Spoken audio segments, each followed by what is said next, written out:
चाहे हम उद्योग या फिर सर्विस सेक्टर में कितना भी आगे बढ़ जाएं, लेकिन जब तक हम हमारे बुनियादी चीज यानी कि कृषि को, प्राइमरी सेक्टर को बेहतर ना करें, तब तक राज्य जो है वो प्रगति की राह पर ना जा पाएगा। ये वही हुआ कि इकोनॉमिक डेवलपमेंट बनाम इकोनॉमिक ग्रोथ, यानी कि अगर हम बात करते हैं कि सबका विकास अगर होना चाहिए तो वो ग्रासरूट लेवल पर होना चाहिए, और इस ग्रासरूट लेवल पर जमीनी स्तर पर विकास के लिए हमें कृषि को एक मॉडर्न और टेक्निक के साथ आगे बढ़ाना चाहिए। और इसी क्रम में राज्य सरकार ने एक और कदम बढ़ाया है, जहां हम बात करते हैं उत्तर बिहार के क्षेत्र जो कि मखाना के लिए जाना जाता है, वहीं दक्षिण बिहार का क्षेत्र जो कि शहद के लिए जाना जाता है। और अब मखाना शहद दोनों के व्यापार और दोनों से रिलेटेड एक छोटे प्लांट्स को लगाने के लिए बिहार सरकार देने वाली है अनुदान। जी हां दोस्तों, बिल्कुल सही सुना आप लोगों ने कि बिहार में मिलेगा अब मखाना और हनी बिजनेस के लिए 5 करोड़ रुपए तक का फंड। कैसे उठाए इसका फायदा, आज के इस वीडियो में हम लोग इन्हीं सारे पहलुओं के ऊपर जानेंगे। तो नमस्कार है आप सभी लोगों को, मेरा नाम है आदित्य वैभव और करता हूं आप सभी लोगों का तहे दिल से स्वागत आप सबके अपने चैनल बीपीएससी स्टडी आईक्यू पे।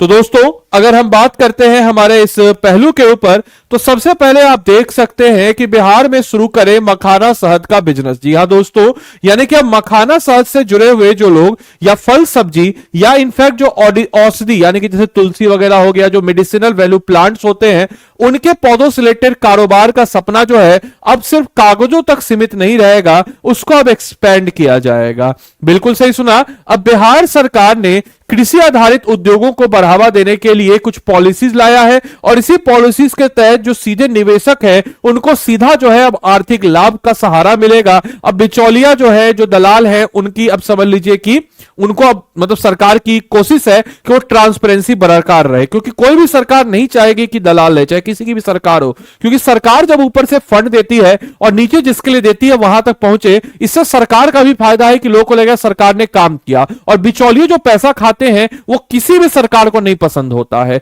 कोई भी सरकार को। तो कृषि विभाग की इस पहल चुटपुट नेता सबको जरूर पसंद होगा, लेकिन टॉप लेवल के नेताओं को नहीं पसंद होगा। कृषि विभाग की इस नई पहल से न केवल रोजगार का अवसर बढ़ेगा बिहार में, और जो हम लोग का एक टारगेट है हमारे 7 निश्चय योजना के तहत कि अगले 5 सालों के अंदर में अगर हम कहें तो 1 करोड़ रोजगार को उत्पन्न करना, और उसी क्रम में यह आगे बढ़ रहा है। तो वहीं बल्कि राज्य के किसानों की आय में भी जबरदस्त इजाफा हमें देखने को नजर आ रहा है। मेरे दोस्तों, अगर हम बात करते हैं कि सरकार इसके लिए 5 करोड़ तक का फंड देने के लिए तैयार है, यानी कि राज्य सरकार ने सीधा सीधा कहा है कि कृषि विकास, बिहार कृषि निवेश प्रोत्साहन नीति। कौन सी पॉलिसी? तो बिहार कृषि निवेश, यानी कि हम कह सकते हैं बिहार एग्रीकल्चर इन्वेस्टमेंट पॉलिसी के तहत जो है कृषि प्रसंस्करण उद्योग, यानी कि जो एग्रीकल्चर प्रोसेसिंग यूनिट है, मैं इंग्लिश में ट्रांसलेट कर देता हूं, इंग्लिश वाले चिंता मत करें, तो उसकी स्थापना के लिए, उसके एक्सटेंशन के लिए अनुदान देने का यानी कि ग्रांट देने का फैसला किया गया है। साथ ही साथ जो ये पॉलिसी है, इसके तहत मखाना यानी कि हनी, शहद जिसको मखाना यानी कि फॉक्सनट हो गया, हनी यानी कि शहद हो गया, फ्रूट्स, और जो आपके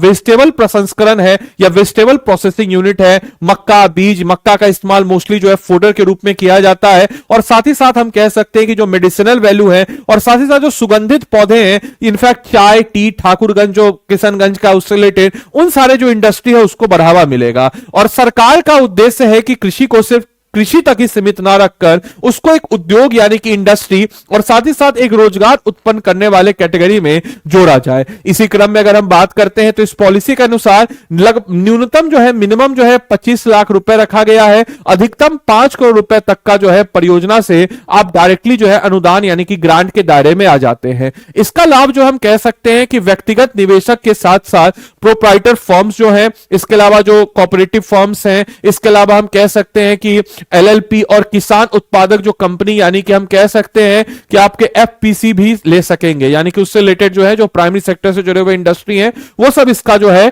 लाभ ले सकेंगे। साथ ही साथ जो छोटे उद्योगपति है यानी छोटे जो उद्यमी है, जो स्मॉल एंटरप्रेन्योर्स हैं, उनके साथ भी जो है संगठित किसान समूहों के लिए एक उद्योग लगाने का एक रास्ता जो है यहां पे खुल रहा है। साथ ही साथ अगर हम बात करते हैं तो इस योजना के तहत दी जाने वाली जो पूंजीगत सब्सिडी है वो पूरी तरीके से किससे जुड़ी है, तो ऋण से यानी कि टैक्स से जुड़ी है। और परियोजना लागत की बात अगर हम करते हैं तो कम से कम 20% जो है ऋण बैंक या वित्तीय संस्थानों से लेना जो है यहां से हम कह सकते हैं कि अनिवार्य हो गया। इस चीज को भी रखा गया ताकि इसमें एक ट्रांसपेरेंसी बरकरार रहे और जिस चीज के लिए फंड किया जा रहा है वो ऑलरेडी यहां पे मिल सके। इनफैक्ट जो गवर्नमेंट है उसका यह भी मानना है कि इससे निवेशक की गंभीरता बनी रहेगी और योजना कागजों से निकल करके, क्योंकि नॉर्मली हमारे बिहार में एक बहुत बड़ी समस्या है, आप मानिए ना मानिए, ये पक्ष विपक्ष वाले दोनों लोग कहेंगे कि जो कागज पे तो बहुत सारी योजनाएं होती है लेकिन धरातल पे नहीं होती है। तो इस धरातल पे जो योजनाएं नहीं होती है तो इसकी ट्रांसपेरेंसी को ही बरकरार रखने के लिए और धरातल पर आए इस प्रकार की चीजों को लाया जा रहा है ताकि ये योजना जो है धरातल पे पहुंचे। इसके साथ साथ सरकार ने साथ ही साथ सामाजिक संतुलन को ध्यान में रखते हुए अगर हम बात करें तो विशेष वर्गों के लिए जो अतिरिक्त प्रोत्साहन का भी प्रावधान किया, जो स्पेशल कैटेगरी है उनके लिए जो है स्पेशल पैकेज भी डाला है। इसके साथ साथ जिसमें हम लोग अनुसूचित जाति, शेड्यूल कास्ट, शेड्यूल ट्राइब और ईबीसी अत्यंत पिछड़ा वर्ग के निवेशकों को 5% जो है अतिरिक्त पूंजीगत अनुदान जो है 5% एक्स्ट्रा जो है इनको मिलेगा ताकि ये जो और आगे समाज में आगे बढ़ के आ सके। साथ ही साथ महिला उद्यमी यानी कि कोई महिला अगर वो एंटरप्रेन्योर है, इसके अलावा एसिड अटैक पीड़ित जिनके ऊपर एसिड अटैक हुआ है, युद्ध विधवाएं यानी कि ऐसे जिनके पति जो है वार में मारे गए हैं, दिव्यांग यानी कि हैंडीकैप और तृतीय लिंग आप समझ गए ट्रांसजेंडर, इनके निवेशकों को 2% अतिरिक्त लाभ यानी कि जो अनुसूचित एससी एसटी ईबीसी को 5% और इस कैटेगरी को जो 2% है एक्स्ट्रा लाभ इसमें मिलने वाला है। साथ ही साथ अगर हम बात करते हैं कि आवेदन करने वाले जो भी इन्वेस्टर हैं उनके पास परियोजना भूमि का स्वामित्व होना चाहिए कि आप कहां पे करेंगे, या कम से कम 30 वर्षों के लिए आपका रजिस्टर्ड पट्टा अनुबंधन जो है आपके पास होना चाहिए। इसके साथ जो है जो भूमि का उपयोग परिवर्तन यानी कि हम जिसको कह सकते हैं सीएलयू की अनुमति सक्षम प्राधिकरण से लेना अनिवार्य है। सीएलयू आपके पास चाहिए, इसके तहत ही आप जो है वहां पे लगा सकते हैं। और इससे क्या होगा कि औद्योगिक निवेश में कानूनी स्पष्टता भी बनी रहेगी। ऐसा नहीं कि हाँ ठीक है, हम लोग यहां क्या होता है पैसा उठाया, पैसा कुछ नहीं कर रहा है, जमीन उठाया इंदिरा आवास योजना के तहत, जो पीएम आवास योजना हो गया, घर नहीं बनाया, कुछ जमीन ले लिया, कुछ बेटी का शादी कर लिया, कुछ कर लिया और उसके बाद बोला सरकार कुछ नहीं कर रहा है। तो लोग का भी कमी है, हम हमेशा सरकार को गरियाते हैं, सरकार में कमी है मानते हैं, लेकिन लोग हम लोग का कौन ठीक है, हम लोग खुद जुगाड़ू आदमी सब है, क्या ही आपको बताया जाए। मतलब समझ लीजिए कि अगर किसी घर के आगे कुछ रोड बन रहा है तो घर का पूरा अपने घर के आगे बनवाएगा, घर के आगे इसे करवाएगा, उसका ईंटा चोरी करेगा, कुछ बालू चोरी करेगा, आपके घर के मोहल्ले में आपको जरूर नजर आएगा। अगर नजर आता है तो उसको रोकिएगा। बाकी आप बताइए कि आपके जिले का कौन सा ऐसा प्रोडक्ट है जिस प्रोडक्ट को इस पटल में जोड़ना चाहिए, जरा मुझे कमेंट बॉक्स में लिख के बताएंगे कि आपके जिले का कोई ऐसा यूनिक प्रोडक्ट, क्योंकि हम एक आने वाले वक्त में एक प्रोजेक्ट पे काम कर रहे हैं, इस पे वीडियो लाएंगे कि हर जिले से एक ऐसा प्रोडक्ट जो प्रोडक्ट लोकल लेवल पे काफी ज्यादा और उसको अगर पुश किया जाए तो वो जिले का विकास हो सकता है। तो कमेंट बॉक्स में लिख के बताएंगे आपके जिले का कौन सा ऐसा एक प्रोडक्ट है जिसको पोटेंशियल है वर्ल्ड लेवल पे जाने का। साथ ही साथ इसमें अगर हम बात करते हैं तो कृषि से उद्योग और रोजगार की ओर बिहार जो है आगे बढ़ रहा है और मखाना और शहद जैसे उत्पादन में बिहार की पहले से ही मजबूत पहचान है और ज्यादा इससे मजबूती हमको मिलेगी। और इसमें जो प्रोसेसिंग यूनिट है इससे उद्योग लगने से किसान जो है बेहतर दाम, स्थानीय स्तर पर रोजगार और साथ ही साथ राज्य की अर्थव्यवस्था को नई गति मिलेगी। और इस योजना से बिहार का कृषि क्षेत्र में धीरे धीरे मूल्य वर्धन और निर्यात की दिशा में जो है बढ़ सकता है। बाकी अगर हम लोग बात करते हैं तो यह आपके लिए एक एमसीक्यू है, इस एमसीक्यू को आप लोग बनाइए और देखिए कि आप लोग क्या इस क्वेश्चन को बना पाते हैं नहीं। बाकी कमेंट बॉक्स में आपको बताएंगे कि लिख के बताएंगे जरूर कि आप सब लोग कि आपके जिले का कोई ऐसा प्रोडक्ट जो वर्ल्ड लेवल पे पोटेंशियल लगता है तो आप लोग जरूर उसको कीजिएगा। हम आगे जब वीडियो बनाएंगे तो उस चीज का ख्याल रखेंगे। बाकी याद रखिएगा मेरे भाई, आप जो है